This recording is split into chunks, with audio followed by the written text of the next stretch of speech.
Hi friends, कैसे हैं आप लोग। ऐसे तो लोग वीडियो चैनल पे आप सबके बहुत बहुत स्वागत है। अगर चैनल पे नए हैं तो प्लीज चैनल को सब्सक्राइब कर लीजिएगा और बगल में बेल आइकन है उसको प्रेस कर लीजिएगा कि जब भी हम वीडियो अपलोड करें तो सबसे पहले नोटिफिकेशन आप सबके मिले।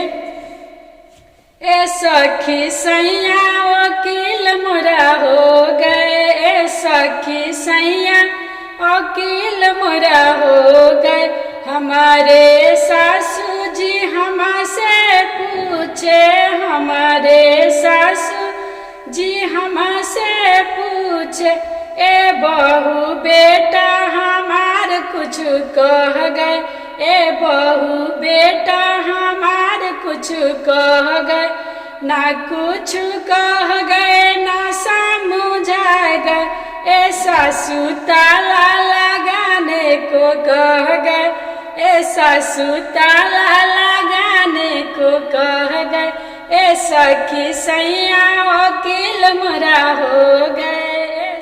हमारे गोतिन जी हमसे पूछे, हमारे गोतिन जी हमसे पूछे, ए दुल्हन देवर हमार कुछ कह गए, ए दुल्हन देवर हमार कुछ कह गए।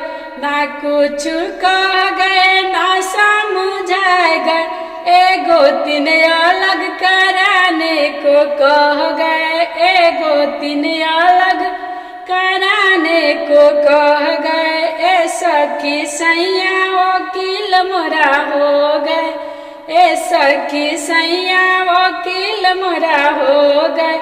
हमारे ननद जी हमसे पूछे, हमारे ननद जी हमसे पूछे, ए भाभी भैया हमार कुछ कह गए, ए भाभी भैया हमार कुछ कह गए।